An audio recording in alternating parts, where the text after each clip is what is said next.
इन्होंने मेरे बेटे को जला दिया, मेरे ससुराल वालों ने। पर वो इल्ज़ाम क्यों लगा रही थी? वो इसलिए लगाना चाह रही थी क्योंकि उसने मेरे भाई को कत्ल करवाना था। उसने ऐसे मामलात बनाए थे ताकि कि किसी का शक मुझ पे जाए ही ना। वो इसीलिए अम्मी अबू को नींद की गोलियां देती थी ताकि अम्मी अबू सो जाएं और ये अपने काम कर सके। पैसे इसने चोरी किए हैं 3 लाख रुपए, फिर ये चली गई है। उसके बाद भाई को गोलियां लगी हैं। उसका मुझे नहीं पता, मैं तो इधर थी भी नहीं, मैं तो अपने मायके थी। वो जब भी बोलता था कहता था कि ये लड़की ठीक नहीं है, कि अपने नाजायज ताल्लुक के लिए उसने अपना बच्चा जला दिया, अपना हामन मार दिया। अस्सलाम वालेकुम नाज़रीन, मैं हूं एडी मलक और मेरी 2 स्टोरीज़ आपने देख ली, जिसमें एक मुल्ज़मा मुक़द्दस जिसने अपने भाई के इश्क में मुब्तला थी और उसके बाद उसने अपने शोहर को अपने भाई के दोस्तों से यानी कि किराए के कातलों को कुछ पैसों का लालच दिया या जो भी उसने लालच दिया था, अपने शोहर को कत्ल करवाया। और जब मैंने उसका मौक़िफ़ जानने की कोशिश की, आपके सामने उसका मौक़िफ़ रखा कि उसने ये सारा कारनामा क्यों सर अंजाम दिया था। उसने एक इल्ज़ाम लगाया था कि मेरे बेटे को, जिसकी तकरीबन कुछ 3 से 4 माह की उम्र थी, उसको इसकी जेठानी ने यानी कि उस मकतूल एहसन की बड़ी भाभी ने जलाया था। मेरे साथ वो मकतूल की भाभी मौजूद है, उनसे बात करते हैं कि क्या इसमें कोई सदाकत है या फिर मुक़द्दस जो कि मुल्ज़मा अपने शोहर को जिसने कत्ल करवाया वो इस पर क्यों बिला वजह के इल्ज़ामात लगा रही है। बहन, क्या नाम है आपका? मारिया। अच्छा, मकतूल आपका क्या लगता था? एहसन जो है वो मेरा देवर था, भाई जैसा। और मुक़द्दस? वो मेरी देवरानी थी। अच्छा, उसने आप पर इल्ज़ाम लगाया कि जी आपने उसके बेटे को जलाया था, और क्यों जलाया था, ये सारी बात क्या है? ये झूठ बोल रही है। मेरा बेबी हुआ है, मैं अपने मायके चली गई हूँ छिला करने के लिए, और छिला करके मैं आई हूँ। उसके ठीक 2 दिन बाद मेरी सास ने आपको बताया ना दूध वाला वाक़या, उससे अगले दिन की बात है कि इसका बेबी और मैं और मेरा 1.5 माह का बेबी हम ऊपर थे। मैं अपने बेबी को फीड करवा रही थी, लेकिन वो ज़िद कर रहा था, वो नहीं पी रहा था। ये नीचे गई है, कहती मैं ना नीचे से अपने कपड़े है ना सिलाई करके लाती हूँ। मैं उसके बेबी को, अपने बेबी को लेके अंदर झूले में डालने लगी हूँ, लेकिन इसका बेबी है ना, मेरे भाई का बेटा, वो रोना शुरू हो गया। मैंने अपने बेबी को छोड़ के उसको उठाया, तो जैसे आम बच्चा रोता ही है। मैंने इसको फौरी आवाज़ दी है, मैंने कहा मुक़द्दस बेबी रो रहा है, आके इसको पकड़ ले। ये आई है, ये आई है, इसको मैंने पकड़ाया और मैं अपना बेबी लेके अपने रूम में चली गई हूँ अंदर। आप इस वाले रूम में नहीं रहती? नहीं, मैं ऊपर रहती हूँ। मैं अपने रूम में चली गई हूँ। इसका बेबी मैंने इसको बिल्कुल ठीक ठाक से सलामत पकड़ाया। मैं अंदर गई हूँ, मुझे बैठी को 2 मिनट हुए हैं, ये बाहर ही रही है।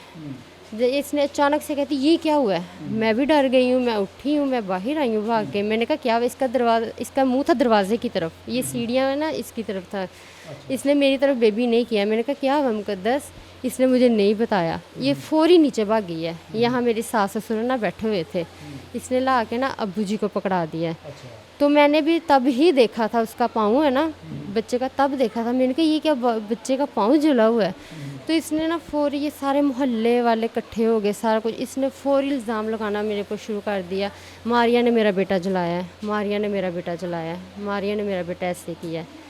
मैंने पर वो इल्ज़ाम क्यों लगा रही थी? वो इसलिए लगाना चाह रही थी क्योंकि उसने मेरे भाई को कत्ल करवाना था। उसने अम्मी अब्बू का सबका ध्यान बेबी की तरफ करना था ताकि कि सबका शक है वो मुझ पे ही जाए। मेरे शोहर पे कभी इल्ज़ाम लगाती है, कभी मुझ पे, कहती है इन दोनों ने मिलके। मेरे ससुर पे लगाती है इल्ज़ाम कि इनके ऊपर क्या इन्होंने कत्ल करवाया।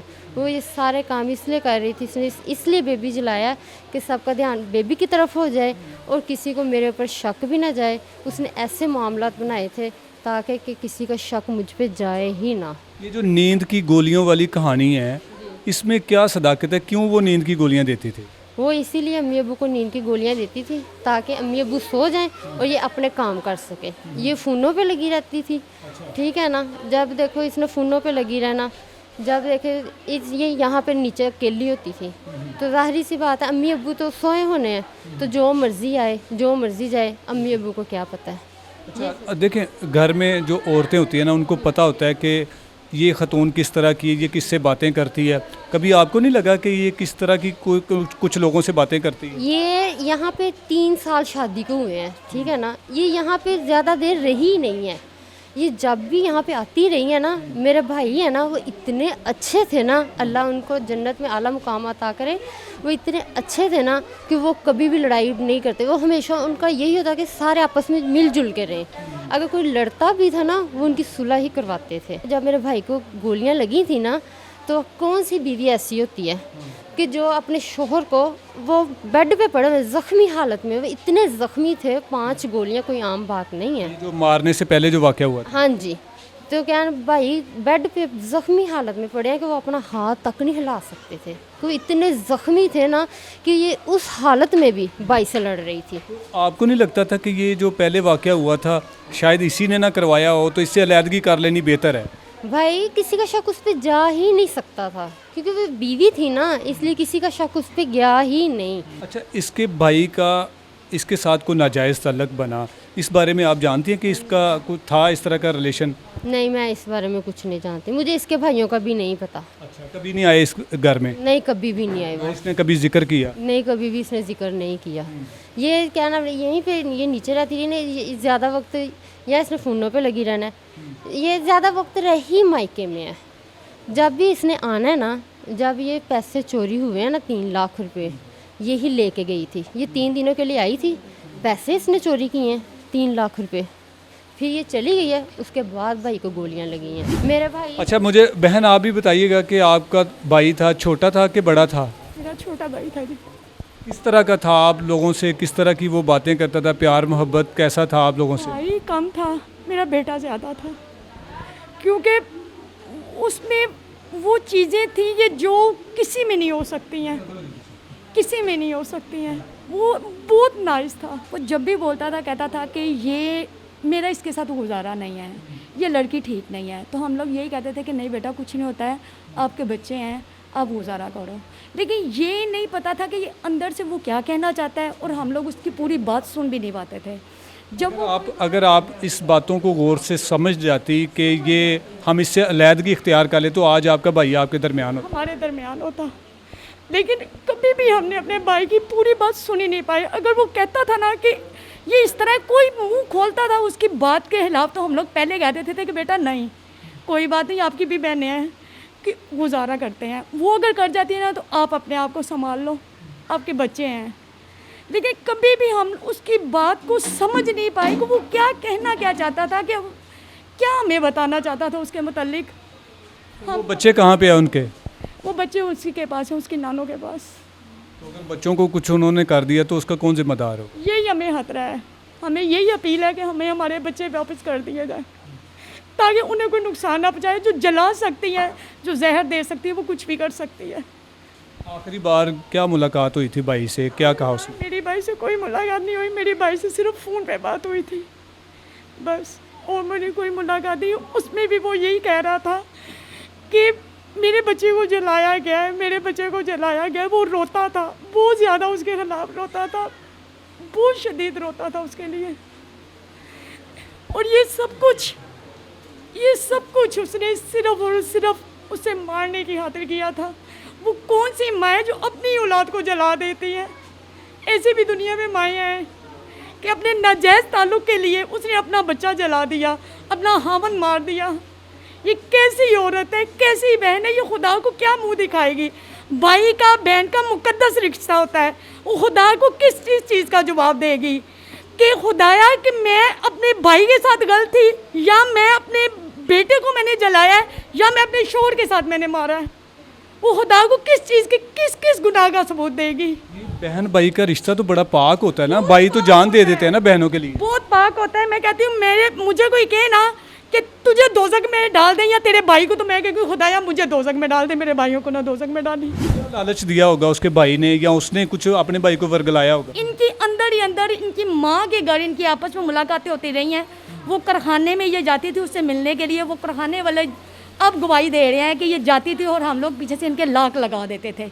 एक कमरा था, एक कमरे में ये दोनों जाते थे, पीछे से हम लोग लाक लगा देते थे। ये जो दोनों बहन भाई एक कमरा इनके पास होता था, उसमें हम लोग लाक लगा देते थे, जहाँ पे इसका ये भाई यार काम करता था वहाँ पे। तो ये तो हमें क्यों ये यहाँ पे इतना अरसा रुकी नहीं है? ये जब भी कोई मसला होता था लड़ाई झगड़ा करके फ़ौरन उधर चली जाती थी।